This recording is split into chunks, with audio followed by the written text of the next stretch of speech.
الحمد لله وحده والصلاة والسلام على من لا نبي بعده.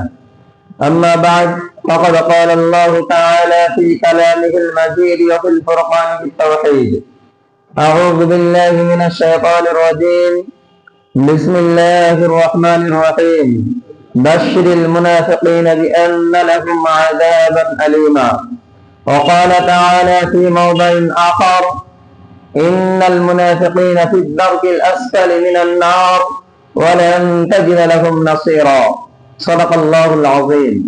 সমস্ত প্রশংসা মহামহিয়ান চিরপরিয়ান সর্বশক্তিমান মহান স্রষ্টা আল্লাহ রাব্বুল আলামিনের দরবারে, যিনি আমাদেরকে আজকের এই পবিত্র দিনে আগে ভাগে পবিত্রতা অর্জন করে সুস্থ সবল অবস্থায় মসজিদে আসার সুযোগ করে দিয়েছেন এবং এই পবিত্র দিন, একত্রিত হওয়ার দিন আমাদেরকে মসজিদ থেকে বাইরে রেখে বঞ্চিত করেননি। সেই রহমানুর রহিম আল্লাহর দরবারে শুকরিয়া জ্ঞাপন করে বলি আলহামদুলিল্লাহ। তারপর স্মরণ করি প্রিয় রাসূলুল্লাহ সাল্লাল্লাহু আলাইহি ওয়াসাল্লাম, যিনি মানুষের মুক্তির জন্য পৃথিবীতে আগমন করেছেন, যিনি মানুষকে জান্নাতের পথ বলে দিয়েছেন এবং জাহান্নাম থেকে বাঁচার পথকেও তিনি বলে দিয়েছেন, শিক্ষা দিয়েছেন। তিনি সহ তার সমস্ত সহচর আহলে আয়াল সকলের প্রতি বর্ষিত হোক আল্লাহ রাব্বুল আলামিনের অফুরন্ত করুণা ও শান্তির ধারা সাল্লাল্লাহু আলাইহি ওয়াসাল্লাম। শ্রদ্ধেয় সম্মানিত দিন দরদি বিচক্ষণ জ্ঞানপিপাসু আমার মুসল্লি ও মুরব্বিয়ানগণ, আজকের খুতবার বিষয়বস্তু আমরা শুনলাম, মুনাফিকদের পরিণতি খুব ভয়ঙ্কর হবে। মুনাফিক তাদেরকে বলে যারা দ্বিচারিতা করে। এক ধরনের মুনাফিক হলো যারা মুখে বলে আমরা ঈমান এনেছি এবং অন্তরে তারা কুফরিকে পুষে রেখে দেয়, ইসলাম বিরোধী কার্যকলাপকে তারা পছন্দ করে, মুসলমানদের সঙ্গে ওঠা বসা করে, মুসলমানদের মতোই সমস্ত তাদের কাজকর্ম হয় বাহ্যিক ভাবে, কিন্তু তাদের অন্তরটা দেখলে এবং তারা গোপনে যে সমস্ত কার্যকলাপ গুলো করে সেগুলো দেখলে কাফেরদের সঙ্গে মিলে যায়, তাদেরকে মুনাফিক বলা হয়। আমরাও মানুষকে মুনাফিক বলে গালাগালি দিয়ে থাকি, কথা দেখি না?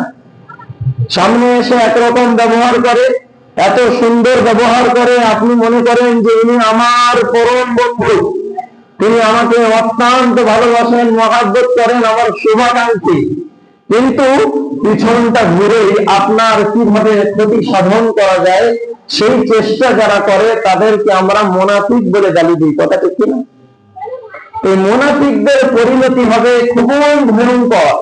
আল্লাহ রাব্বুল আলামিন কোরআনুল আযীমের মধ্যে বলেছেন, বাশশিরিল মুনাফিকিন, হে নবী আপনি মুনাফিকদেরকে সুসংবাদ দিয়ে দেন, বিআন্না লাহুম আযাবান আলিমা, তাদের জন্য আল্লাহ রাব্বুল আলামিন কঠিনতম শাস্তির ব্যবস্থা করে রেখেছেন।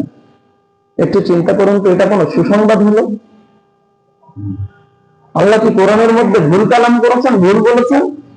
জি না, বরং তিনি শাসিয়েছেন, তিনি তাদের কাজের প্রতি উপহাস করে কথা বলেছেন আল্লাহ রাব্বুল আলামিন, যে নবী আপনি মুনাফিকদেরকে ভয় দেখান না বলে বরং বলেছেন যে তাদেরকে সুসংবাদ দিয়ে দেন। একজনের জন্য শাস্তির সংবাদ দেওয়া হচ্ছে, এটা তার জন্য সুসংবাদ হতে পারে না, বরং এটা হলো বিরাট বড় মাপের দুঃসংবাদ। কি সংবাদ দেওয়া হচ্ছে? বিআন্না লাহুম আযাবান আলিমা, শুধু আযাব নয়, কঠিনতম আযাব, সেই আযাবের ব্যবস্থা আল্লাহ রাব্বুল আলামিন মুনাফিকদের জন্য করে রেখেছেন। মুনাফিক কারা? যারা মুখে বলে আমরা ঈমান এনেছি কিন্তু তারা অন্তরে কুফরিকে পুষে রেখেছে, তাদেরকে আপনি সুসংবাদ দিয়ে দেন। অন্যত্র আল্লাহ রাব্বুল আলামিন বলেছেন, ইন্নাল মুনাফিকিনা ফিদ দারকিল আসফালি মিনান নার, নিশ্চয়ই মুনাফিকরা জাহান্নামের সবথেকে নিকৃষ্টতম স্থানে অবস্থান করবে এবং ওয়ালান তাজিদা লাহুম নাসীরা, তাদের সাহায্যকারী কাউকেও পাওয়া যাবে না। বড় দুঃখের সঙ্গে আফসোসের সঙ্গে বলতে হয়, আজকের যদি আমরা আমাদের জীবনে খেয়াল করে দেখি তাহলে আমাদের বাহ্যিক দৃষ্টিতে দেখতে মনে হয় আমরা মুসলমান।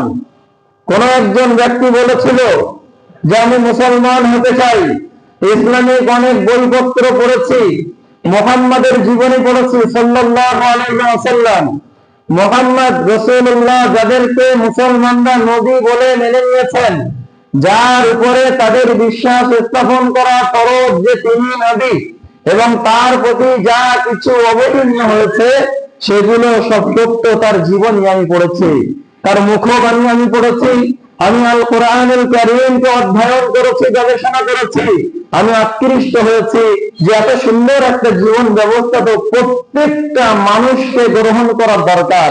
কিন্তু যখন আমি মুসলমানদের সঙ্গে মিশে দেখেছি, আমার চারপাশে যে সমস্ত মুসলমানরা বসবাস করে, তাদের মধ্যে সেই মুহাম্মদ রাসূলুল্লাহ সাল্লাল্লাহু আলাইহি ওয়াসাল্লামের জীবন আদর্শের কিছু খুঁজে পাইনি।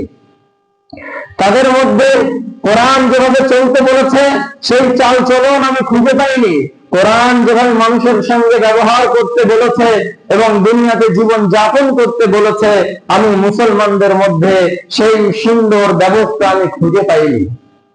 একবার চিন্তা করা দরকার যে ইসলাম মানুষকে বাঁচতে শিখিয়েছে, যে ইসলাম মানুষকে নিরাপত্তা দিয়েছে, যে ইসলাম মানুষে ভেদাভেদকে দূর করে দিয়েছে, যে ইসলাম নারীর অধিকার প্রতিষ্ঠিত করেছে, যে ইসলাম এতিমের হককে আদায় করতে বলেছে, যে নবীজি সাল্লাল্লাহু আলাইহি ওয়াসাল্লাম ভূমিতে পড়ে থাকা মিসকিন গুলোকে নিজের বলে তাদেরকে কোলে তুলে নিতে বলেছেন এবং নিজে সে জীবনে বাস্তবায়ন করে দেখিয়েছেন। কিন্তু আজকের আমরা মুসলমান হওয়ার পরেও, আমরা মুখে আমরা ঈমান এনেছি এ কথা বলার পরেও, আমরা রাসূলকে ভালোবাসি এ কথা বলার পরেও, আমরা এক আল্লাহ ছাড়া কারো কথা মানি না এ কথা বলার পরেও আজকের আমরা এতিমের মালকে লুণ্ঠন করতে ভয় করি না, আমরা দুর্বলের প্রতি অবিচার করতে ভয় করি না, গরিব দুস্থ অসহায় মানুষকে আরো বিপদে ফেলতে আমরা বেশি ভালোবাসি। কথা ঠিক কিনা? তাহলে আপনি কি বলবেন? একটু কোরআনের কথা অনুযায়ী বিবেচনা করে দেখুন। উপর থেকে দেখলে মনে হয় সাদা ঝাঁ চকচকে কাপড়, কিন্তু কাপড়টা উঁচু করে দেখলেই দেখা যায় পায়খানার উপরে কাপড়টা চাপা দেওয়া আছে। অর্থাৎ আপনার উপর থেকে দেখলে মনে হয় আপনি খাঁটি মুসলমান, পাকা মুসলমান, কিন্তু যে একটু অভ্যন্তরীণ বিষয়টা দেখা হয়, ইসলামের সঙ্গে আমাদের জীবন চলা কিছুই মেলে না, সবকিছুতে বিপরীত। ইসলাম সুদকে হারাম করেছে, আমরা সুদকে আজকে ইন্টারেস্ট বলি। ইন্টারেস্ট মানে কি বলেন? শিক্ষিত মানুষ অনেকেই আছেন, ইন্টারেস্ট মানে মজা, তাই না? মজার জিনিস, তারা তো নাম দিয়েছে ইন্টারেস্ট। আজকেরও আমরা বলতে বলতে তাদের ভাষা আমরা রপ্ত করে নিয়ে আমরাও বলছি ইন্টারেস্ট। আমাদের ইমানটা কোথায় গিয়ে দাঁড়িয়েছে? একবার ভেবে দেখুন, ভাই ভাই সম্পত্তির ভাগ নিয়ে আমরা ভেদাভেদ করছি, বাপ বেঁচে রয়েছে, আমরাও ভুল করছি যারা আব্বা হয়েছি, সম্পত্তি রেখে দিয়ে চলে যাব, ছেলে পুলেরা মারামারি করে মরুক, আমার কোনো হিসাব হবে না। হবে কি? কথা বলেন, বলে না, এবারে আর বলে না। হ্যাঁ, আমার হালাল সম্পদ আমি সন্তানদের মধ্যে ভাগ করে না দিয়ে যদি মরে যাই, আর সেই সম্পদ নিয়ে যদি আমার 5 ছেলে আর 3 মেয়েতে মারামারি করে, এর জন্য কি আমার আযাব হবে? আমি জীবদ্দশায় ভুল ভাল হিসাব করে দিয়ে গিয়েছি, এর জন্য আমার আযাব হবে না যদি আমি ভাগ না করে মরে যাই। শরীয়ত বলে দিয়েছে ছেলেরা এত অংশ পাবে, মেয়েরা এত অংশ পাবে, যদি স্ত্রী থাকে এত অংশ পাবে। তার জন্য সুব্যবস্থা করেছে, সমবন্টন সিস্টেমকে আল্লাহ রাব্বুল আলামিন বলে দিয়েছেন। আমার সম্পদ কখন মরণ আসবে আমি জানি না। আমার জীবনে যেগুলো আমি খরচ করেছি, যেগুলো আমি পড়েছি, যেগুলো আমি পেয়েছি, যেগুলো আমি দান করেছি, সেগুলো আমার জীবনে কাজে লেগেছে, ভবিষ্যতে কাজে লাগতে পারে, ইসলামের প্রয়োজন হতে পারে। কিছু জমানো সম্পদ ছিল, কিছু জমি জায়গা ছিল, একটা বাড়ি ছিল, হয়তো একটা গাড়ি ছিল, সেটা কে পাবে? সেটা যদি আমি ঠিক না করে মরে যাই, ছেলেরা মারামারি করলে তার জন্য আল্লাহ আমাকে একটু ধরবে না। আমি কি করেছি? ভাগ করেছি, এমন ভাবে ভাগ করেছি, কাউকে ঠকিয়েছি আর কাউকে জিতিয়েছি, এর জন্য তো আপনাকে ধরা করতে করছি না, করছি না। দেখেন, ইসলাম আছে আমাদের মধ্যে। আল্লাহ ওয়ারাসাতের হিসাব দিয়েছেন, যেটা রেখে মরে যাবেন সেটার জন্য।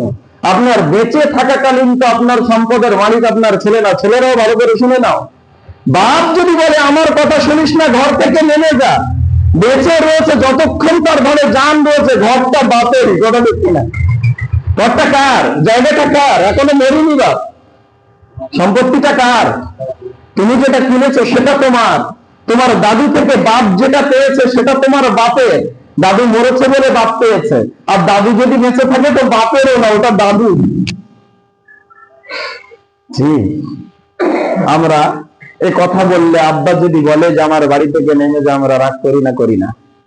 যুবক ছেলেদেরকে বলছি, করি না? করি না? তিনি ভুল বলেছেন না ঠিক বলেছেন? কথা বলে না, লেগে গেছে, গায়ে লেগে গেছে মনে। বলেন, একটু কথা বলেন, বক্তব্য বুঝতে পারছেন? বোঝা যাচ্ছে তো, কথা বলছেন না কেন? বাপ বেঁচে রয়েছে, তিনি দাদু মারা যাওয়ার পরে সম্পত্তির মালিক হয়েছেন, ঝগড়াঝাটি কিছু একটা হয়েছে, তো বাপ সেখানে বলছে আমার জায়গায় বসে আমার মুখের উপরে কথা বলিস, যদি আমার কথা না শুনিস তাহলে তুই এই ভিটে ছেড়ে দে। কথা ঠিক বলেছে না ভুল বলেছে?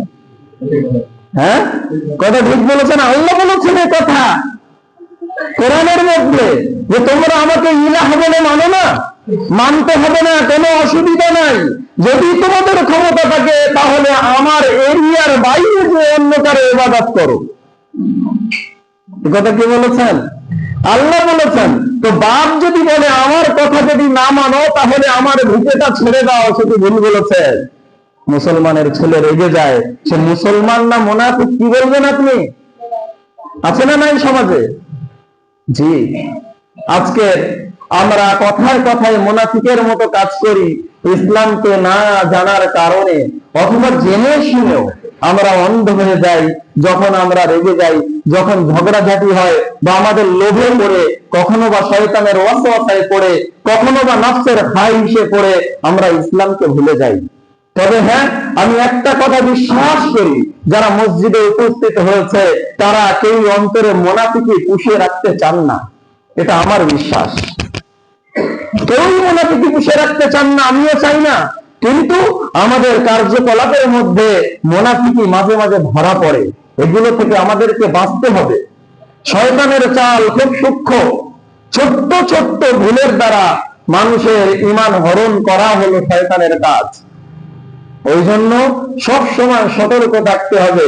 আল্লাহর রাসূল সাল্লাল্লাহু আলাইহি ওয়াসাল্লামের যুগে ইসলামের সব থেকে বেশি যদি কেউ ক্ষতি করে থাকে তা হলো মুনাফিকরা। তা হলো কারা? মুনাফিকরা। আজও পর্যন্ত ইসলামের ভিতরে অনেক মুনাফিক আছে যারা নিজে থেকে জানে আমি মুনাফিক। কেমন? আপনি প্রশ্ন করবেন কেমন ভাবে জানে?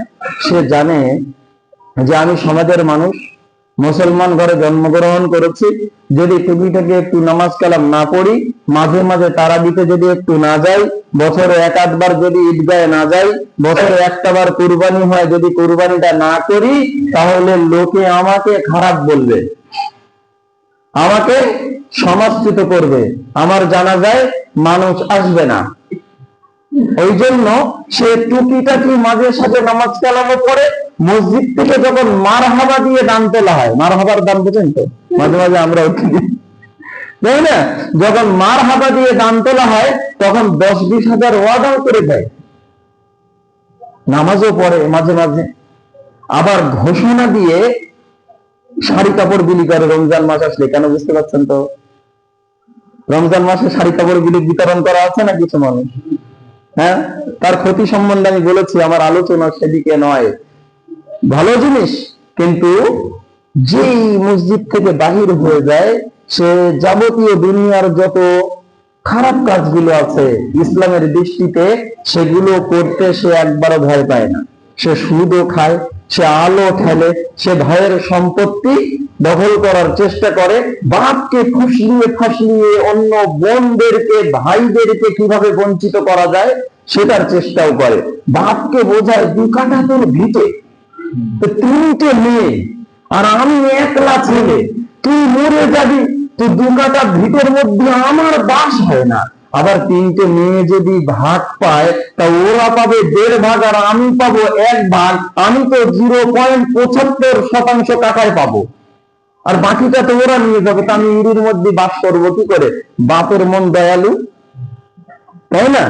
বাপ সবাইকে ভালোবাসে, বাপও চিন্তা করে তাই তো মেয়েটাকে বিয়ে দিয়েছি, ওর তো একটা বাস করার জায়গা হয়েছে, ওর বরের তো 5 কাঠা ভিটে বাড়ি আছে, আর আমার ছেলের না, এখন আমি দেখতে পাচ্ছি না, ওই জন্য আমার তো মাত্র 2 কাঠা, মরে গেলে যদি আবার তার থেকে মেয়েগুলো হাফ কাঠা করে 1 কাঠা নিয়ে যায়, আরো একটা বাকি আছে, বোন যদি 3টে হয় তাহলে ছেলের থাকবে 1 কাঠা, তাহলে তো ওরা তো এই 3টে ঘরের মধ্যে 2টো ওরাই নিয়ে নিল, ছেলেটা যাবে কোথায়?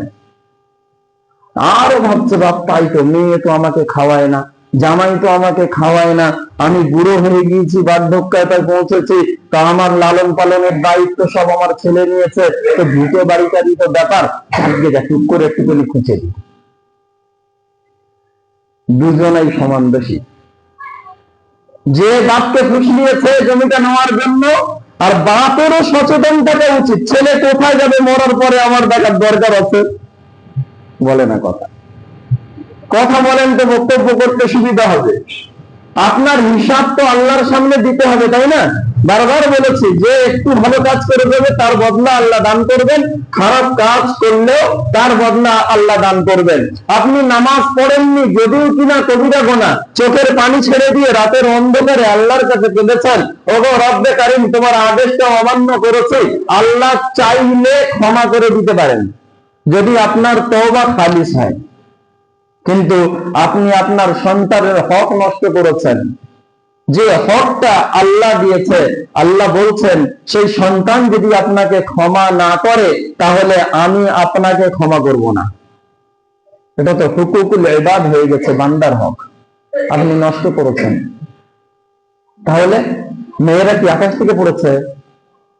বলে তার যতটুকু দিয়েছে সে ততটুকু পাবে, আমার ছেলের বউ আছে সেও ততটুকু পাবে। বউ যদি সম্পত্তি বেঁচে নিয়ে যায় তাহলে আমরা তাদের প্রতি নারাজ হই। জানেন সমাজের সব থেকে অবনতির কথা একটা বলবো, যুবক ছেলে অনেক আছে, আর অনেক মানুষ এমন আছে যারা যুবক বয়সটা পার করে এখন বুড়ো হয়ে গিয়েছে, নিজেদের জীবনের সঙ্গে মেলাবেন।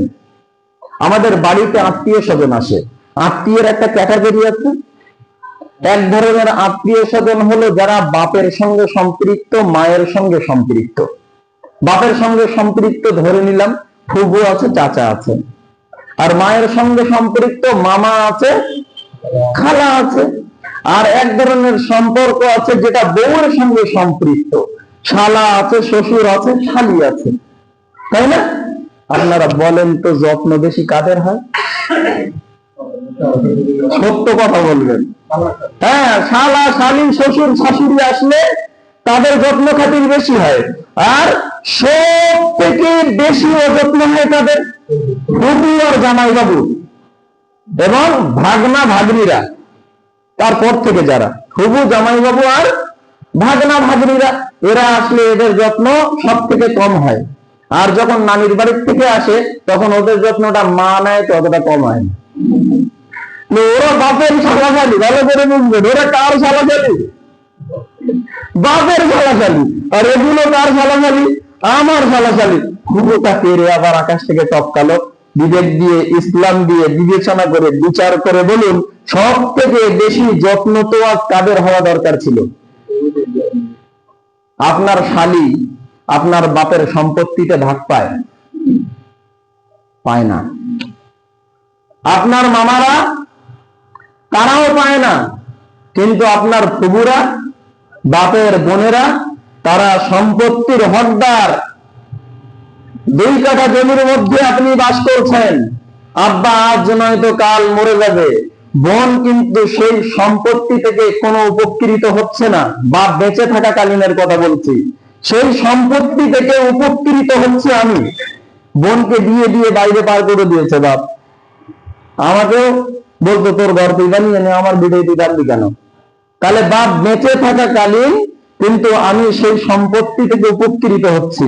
বাপ যখন মরে গিয়েছে আমার যেমন মালিকানা, আমার বোনের মালিকানা অর্ধেক না? কথা বলেন, আমার বোনের মালিকানা তার মধ্যে অর্ধেক। যদি 3 কাঠা জমি হয়, 2 কাঠা আমার, 1 কাঠা বোনের। বোন তো 1 কাঠা ইউজ করছে না, আমি ইউজ করছি। যদি ভাড়া দিতে হতো কত টাকা ভাড়া লাগতো? তার ভাড়া দিতে হয় না। সে ভাইকে বলে না, কখনো খোটা দেয় না যে আমার সম্পত্তির উপরে তুই বাস করছিস আর আমরা আসলে তোরা অবহেলা করিস। বরং ভাই যদি গোশ মাছ এনে একটু ভালো বাজার করে, তো ভাইকে বোন দরদ দেখিয়ে বলে তুই দরকার ছিল এগুলো, হলো ভাতে দুটো খেয়ে যেতাম, হাসি মুখে একটু কথা বলতিস, পাশে বসে একটু গল্প করতিস, ছোটবেলার কথাগুলো আমরা একটু আলোচনা করতাম, এটার জন্যই বাপের বাড়ি আসা। আমি বাপের বাড়ি খেতে আসিনি। কথা বলছি না ঠিক বলছি? সেই বোনকে আমরা অবহেলা করেছি, সেই বোনের সন্তান ভাগনা ভাগ্নিদেরকে আমরা অবহেলা করেছি। আর সেই বোন যখন জমি বিক্রি করতে এসছে, তখন সে হয়ে গিয়েছে শয়তান। শয়তানকে বলে না, কথা বলেন আমি শয়তান। আপনারা বললে তো কষ্ট পাবেন। শয়তানকে আমি, তার রাগ করাটা হক ছিল, তার অধিকার ছিল। ভাগ্নের বিয়েতে বোন দাবি করেছে ভাই যেরকম যার আওকাত আছে সেই অনুযায়ী যদি দাবি করে, ভাইয়ের যেমন আওকাত, বেচারা গরিব মানুষ, এই বাজারে 10,000 টাকা দিয়ে আমাকে সহযোগিতা করিস। ভাই অনেক ধনাঢ্য বড় লোক, ভাইয়ের কাছে দাবি করেছে আমাকে 1 লাখ টাকা দিয়ে সাহায্য করিস আমার মেয়েটার বিয়ে। ভাইয়ের উচিত কি রাগ করা, নাকি হাসতে হাসতে সেই টাকাটা দেওয়া? বোনের সম্পত্তি পড়ে রয়েছে আপনার ফলে 5 লক্ষ টাকা, বোন আপনার কাছে দাবি করেছে ভাই আমার এই বিপদের সময় 1 লক্ষ টাকা আমাকে সাহায্য করো, আমার আপনার উচিত কি দিয়ে দেওয়া না? আপনি যখন দেবেন না, তাকে রুষ্ট করবেন, সে তো জমি বিক্রি করতে বাধ্য হবে। তাকে আপনি জমি বিক্রি করতে বাধ্য করবেন, আবার তাকে গালিগালাজ করবেন, এটা কি ধরনের ঈমানি? এটা ঈমানি না মুনাফিকি? আপনি সামনে থেকে ঈমানদার, আল্লাহর ফয়সালাকে আপনি মানতে পারেননি। আল্লাহ কোরআনের মধ্যে পবিত্র একদম পরিষ্কার ভাষায় বলে দিয়েছেন ইউসিকুমুল্লাহু ফি আওলাদিকুম লিযাকারি মিসলু হাযযিল উনসায়াইন ইলা আখিরিল আয়াত। দুটো আয়াতের মধ্যে এবং অন্য জায়গায় একটা আয়াত আছে ইয়াস্তাফতুনাকা ফিন নিসা কুলিল্লাহু ইফতিকুম ফিহিন্না, অনেক বড় লম্বা চওড়া আয়াত। মানুষ মারা গেলে তার ওয়ারাসাতের অংশ কে কতটুক পাবে একদম স্পষ্ট ভাবে কাউকে বাদ দেননি। কারোর এক ছেলে আছে, এক মেয়ে আছে, ছেলে কতটুকু পাবে, মেয়ে কতটুকু পাবে। কারো ছেলে আছে, মেয়ে আছে, সাথে 2 জন স্ত্রীও আছে, সেই স্ত্রীরা কতটুকু পাবে। কারো ছেলে নাই, মেয়ে আছে, স্ত্রী আছে, ভাইয়েরা আছে, ভাইপোরা আছে, সেই সম্পত্তি কিভাবে ভাগ হবে? কেউ মারা গিয়েছে, তার বিয়ে হয়নি, তার সন্তানাদি কেউ নাই, সেই সম্পত্তি কারা পাবে? একটাও ট্রাস্টে যাবে না, একটাও সরকারের ঘরে যাবে না। আপনার রক্তের সঙ্গে সম্পৃক্ত কেউ না কেউ সেই সম্পত্তির মালিক হয়ে যাবে। আল্লাহ যে ফয়সালা করেছেন, আপনি নিজে থেকে বন্টনটা করে দিয়েছেন, তার মানে আপনি আল্লাহর ফয়সালায় রাজি নন, আল্লাহর ফয়সালাটা আপনার পছন্দ হয়নি, ওই জন্য আপনি একজনকে কম দিয়েছেন, একজনকে বেশি দিয়েছেন। ভাইপোরা পেয়ে যাবে আপনার সম্পদগুলো, ছেলে নাই তার জন্য আপনার মেয়েকে সম্পদগুলো লিখে দিয়েছেন, তার মানে আপনি আল্লাহর ফয়সালায় সন্তুষ্ট নন। কান খুলে রেখে শুনে রেখে দেন, আল্লাহ রাব্বুল আলামিনের কাছে এই বিষয়ে আপনাকে জিজ্ঞাসা করা হবে যে আমি তো বন্টন করে দিয়েছিলাম, তোমার ছেলে নাই, 3টা মেয়ে ছিল, তুমি মারা যাওয়ার পরে তোমার সম্পদ মেয়েরাও পাবে, তোমার ভাইপোরাও পাবে। তুমি চালাকি করে ভারতের আইনকে ব্যবহার করে তুমি ইচ্ছা করলে জীবদ্দশায় যাকে ইচ্ছা সম্পত্তি লিখে দিতে পারো। এটা ইসলামের আইন না, এটা হলো ভারতের আইন। তুমি ভারতের মানুষ ছিলে, ভারতের আইনকে ব্যবহার করে ভাইপোদেরকে ঠকিয়ে তোমার সম্পদগুলো তোমার মেয়েদেরকে লিখে দিয়েছ। কেন এটা করেছিলে তার হিসাব তোমাকে আজকে দিতে হবে। কি বলবেন সেদিন? কি বলবেন সেদিন? বলার মতো কিছু আছে? কিছু বলার নাই। আল্লাহ রাব্বুল আলামিন সেদিন মানুষের মুখগুলোকে সিল করে দেবেন।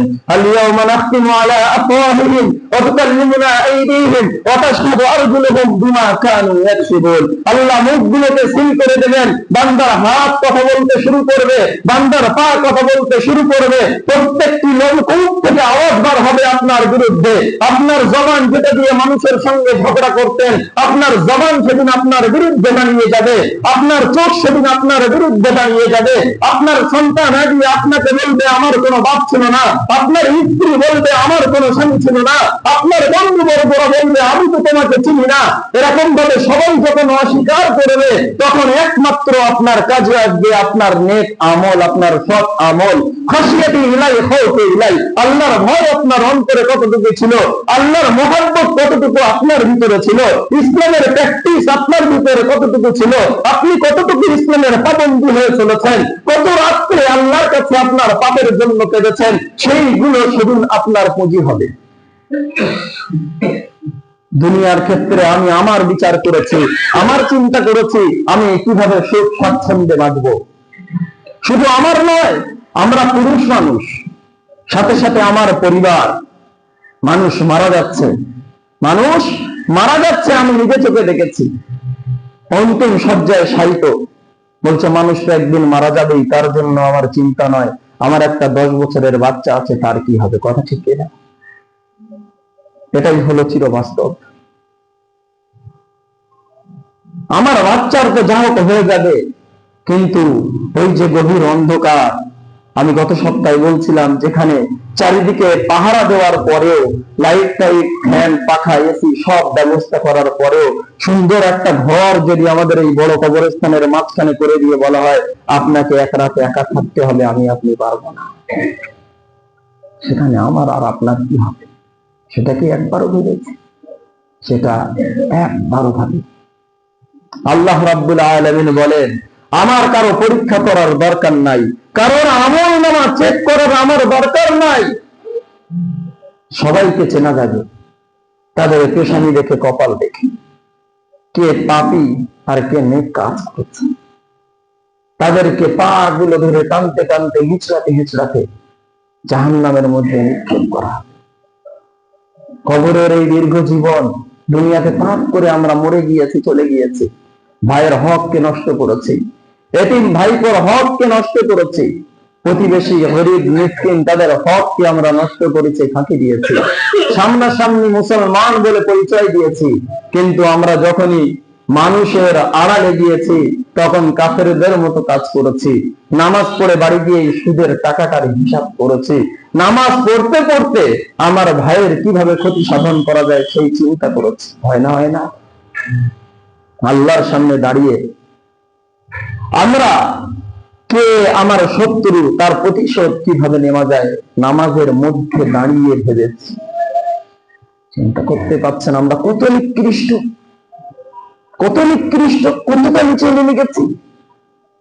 আল্লাহ রাসূল সাল্লাল্লাহু আলাইহি ওয়াসাল্লাম বলেছেন, তোমরা যখন নামাজে দাঁড়াও মনে করো যে তুমি আল্লাহকে দেখছো, আর যদি এটা মনে না হয় তাহলে এটা তো কনফার্ম যে তোমাকে আল্লাহ দেখছেন। সেই নামাজে দাঁড়িয়ে আমরা আজে বাজে চিন্তা করেছি। মানুষের মাথা চিন্তা আসবেই, তার জন্য সিস্টেম আছে। যেই অন্য মনস্ক হয়েছি, সাথে সাথে আমাকে আপনাকে মনে করা উচিত আমি তো নামাজের মধ্যে আছি, সঙ্গে সঙ্গে আবার ইন্টেনশনটা নামাজের মধ্যে ফিরিয়ে আনা। কিন্তু না, আমরা চিন্তার পর চিন্তা করে গিয়েছি একটা দায়িত্ব বিহাজাল ইমাম বলার হয়।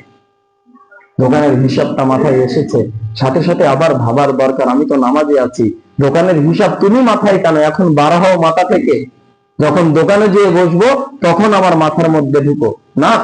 আত্তাহিয়াতু শেষ, কখন কি হয়ে গিয়েছে কিচ্ছু জানি না। তার জ্বলন্ত উদাহরণ ইমাম সাহেব, সে তো ভুলে গিয়েছে, সেও দুনিয়ার হিসাব করছে, সাথে সাথে পিছনে 40 জন মুসল্লি রয়েছে, রাকাতের ভুল হয়ে গিয়েছে, কারো মনে পড়েনি। মানে ইমামও যা, মুসল্লিও তাই, সবার একই অবস্থা। আমার যে অবস্থা আপনারও সেই অবস্থা। তাহলে আমরা আল্লাহর ভয় করার মানুষ কে আছি? সবাই মারা যাব, কেউ থাকবো না। আখিরাতের অঙ্কটা আমরা কেউ একবারও মিলিয়ে দেখলাম না। নফসের তাজকিয়া হওয়া উচিত, আমরা সবাই জানি। রাত্রে এশার নামাজ পড়ে শোয়ার সময় কোনদিন কি অঙ্ক করে দেখেছি আজকের সকালবেলা ঘুম থেকে উঠে আমরা কত মন পাপ অর্জন করেছি আর কয় কুইন্টাল নেকি অর্জন করেছি? একবারও কি কোনোদিন কেউ হিসাব করে দেখেছি? কেউ দেখিনি, কেউ দেখিনি। আমি একটা মাদ্রাসায় গিয়েছিলাম, আমাদেরকে খাতা দেওয়া হতো, খাতা। প্রতিদিন সেই খাতায় রাত্রে শোয়ার সময় 5 ওয়াক্ত নামাজ সুন্নাত সহ নোট করতে হবে, সব লেখা আছে সেখানে। ফজরের 2 রাকাত সুন্নাত, উপরে লেখা আছে 2 রাকাত ফরজ। জোহরের 4 রাকাত সুন্নাত, 4 রাকাত ফরজ, 2 রাকাত সুন্নাত, 2 রাকাত সুন্নাত গায়ের মুআক্কাদ, এভাবে সব লেখা আছে। রাত্রে ওই খাতা নিয়ে বসে টিক মারতে হতো যে আমার নামাজগুলো সারাদিন ঠিক হয়েছে কিনা। 8টা ঘন্টা আছে, 8টা ঘর থাকতো, ছোট্ট ছোট্ট ঘর, ছোট্ট ছোট্ট টিক দিতে হতো সবকটা ঘন্টা আমি করেছি কিনা। যদি কোনো ভুল হয়ে থাকে, সেই ভুলটা যদি গুনাহে কাবিরা হয় তার জন্য একটা টিক মারতে হতো, যদি গুনাহে সগীরা হয় তার জন্য একটা লাইন ছিল, সেখানেও একটা টিক মারতে হতো। এটা হলো নফসের তাজকিয়া, সারাদিন কি করেছি তার একটা হিসাব নিজে থেকে নেওয়া। আজকের সমস্ত জিনিস উঠে গিয়েছে। আকাবিরিনরা বলতেন, আল্লাহ ওয়ালাদের সামনে গিয়ে বসলে তারা বলেন মোরাকাবা কর। মোরাকাবা কেন করতে হয়? এগুলোই স্মরণ করতে হয় যে কতটা পাপ আমি করেছি, কতটা নেকির কাজ আমি করেছি। সারা দিনের শেষে রাত্রে শুয়ে অথবা শোয়ার আগে বসা অবস্থায় নিরিবিলি সারাদিনের হিসাবটা করতে হয়, তাহলেই আমরা বুঝতে পারবো যে আমি কত বড় আল্লাহওয়ালা। সমাজের মানুষ আমাকে সম্মান দেয়, বড় ইমাম বলে মানে। চালতে বেড়ের ইমাম বিশাল বায়ান দেয়, কিন্তু চালতা বেরিয়ার ইমাম যদি রাত্রে শুয়ে একবার অঙ্কটা কষে, তুমি তো মসজিদের ইমাম, মানুষকে বড় বড় ভাষণ দাও, বিশাল বড় বড় কথা বলো, সারাদিন কি করেছো একটু অঙ্কটা নিজেরটাও মেলাও, তাহলে তো ইমাম সাহেব বুঝতে পারবে সারাদিনে কতটা নেকি করেছে, কতটা পাপ করেছে, কথা ঠিক কিনা। আমরা এটাই করলাম না। কিন্তু আমার ব্যবসার হিসাবটা, যতবার দোকানের ঝাঁপটা নামিয়েছি ততবার হিসাব করেছি, কথা ঠিক কিনা। যারা দিন মজুর, সারাদিন কাজের শেষে টাকাটা কড়াই গন্ডায় পেয়েছি কিনা হিসাবটা কিন্তু করেছি। সারাদিনে কি খরচ করেছি, যারা সচেতন মানুষ হিসাবটা, সবাই করে না এটা, যারা সচেতন এই জন্য বলছি, হিসাবটা কিন্তু আমরা করেছি। কিন্তু আমাকে যে মরে যেতে হবে, কাউকে জিজ্ঞাসা করা হয়েছিল, এক আল্লাহওয়ালার কথা মনে পড়ে, যে তুমি দুনিয়াতে কেন এসেছো? তার উত্তর ছিল মরার জন্য। মরার জন্য। তা আমরা দুনিয়াতে এসেছি মৃত্যুবরণ করার জন্য। আর মৃত্যুবরণ কেন করব? আল্লাহর সামনে আমাদের কৃত কর্মের হিসাবটা দিয়ে হয় পুরস্কৃত হব, নয়তো তিরস্কৃত হব। এই জন্যই তো আমাদের দুনিয়া, নাকি? জি, কোথায় আছি আমরা? আসলে কি আমরা মুসলমান, নাকি মুসলমানের মতো দেখতে? একটু উত্তর দেবেন আমার কথায়। আমরা আসলে মুসলমান, নাকি আমরা যদি অঙ্ক করে দেখি আমাদের মুসলমানের মতো দেখতে? কি বলবেন আপনি? মুসলমানের মতো দেখতে আমরা এরকম হয়ে গিয়েছি। একবার হিসাবটা করুন। এখনো সময় ফুরিয়ে যায়নি। আমি বরংবার স্মরণ করাই, আল্লাহ রাব্বুল আলামিন অত্যন্ত দয়ালু, অত্যন্ত দয়ালু, বিরাট দয়ালু, যে দয়ার কোনো সীমা নাই। সকাল থেকেই যদি হিসাব করি কতগুলো পাপ আমাদের করা হয়ে গিয়েছে, তাও আল্লাহ আমাদের উপরে দয়া করে আজকের জুমার দিন মসজিদে নিয়ে এসেছেন। এর থেকে বড় উদাহরণ আর কি হতে পারে? তিনি তো চাইলে অন্যায়টা করার সাথে সাথে আমার দমটা বন্ধ করে দিতে পারতেন, আমি চলে যেতাম, মারা যেতাম। তিনি করেননি। ঠিক একই রকম ভাবে আল্লাহর পাকড়, আল্লাহ যখন ধরবেন, সেই ধরাটা, তারপরের পরিণতিটা বিরাট কঠিন, যেটা থেকে কেউ বাঁচাতে পারে না। ধরাটা কি? সেটা হলো মৃত্যু। যখন আপনাকে মৃত্যু ধরবে, কোনো ডাক্তার, কোনো ব্যারিস্টার, কোনো মাস্টার, কোনো জজ, কোনো নেতা, কেউ আপনাকে বাঁচাতে পারবে না। এমন ভাবে ধরবে, আপনি মৃত্যুবরণ করবেনই শিওর। এবং আল্লাহর শাস্তি, ইন্না আযাবা রাব্বি লাশাদীদ, নিশ্চয়ই আল্লাহর শাস্তি অত্যন্ত ভয়ানক, যেটা কারো পক্ষে সহ্য করা সম্ভব নয়। আর সব থেকে বড় কথা, এই শাস্তির তো কোনো সীমা নাই। দুনিয়ার জীবন আপনি গরিব হন, ল্যাংড়া হন, খোড়া হন, অন্ধ হন, পেটের রোগ নিয়ে বাঁচেন, ডায়াবেটিস নিয়ে বাঁচেন, বিভিন্ন রকম টেনশন নিয়ে বাঁচেন, সংসারে অশান্তি এটা নিয়ে বাঁচেন, এই জীবনটার একটা শেষ আছে, শেষ হয়ে যাবে। কিন্তু যেই জীবনটার তো কোনো শেষ নাই, সেটা যদি ভোগান্তির হয়, তাহলে কি অবস্থা হবে একবার চিন্তা করে দেখি। জি, আর সেটা যদি সুখের হয় সেটার বলার কোনো প্রশ্নই আসে না। আল্লাহ রাব্বুল আলামিন আমাদের সবাইকে ইসলামকে সঠিকভাবে মেনে চলার তৌফিক দান করুন। আমিন ওয়া আখিরু দাওয়ানা আলহামদুলিল্লাহি রাব্বিল আলামিন।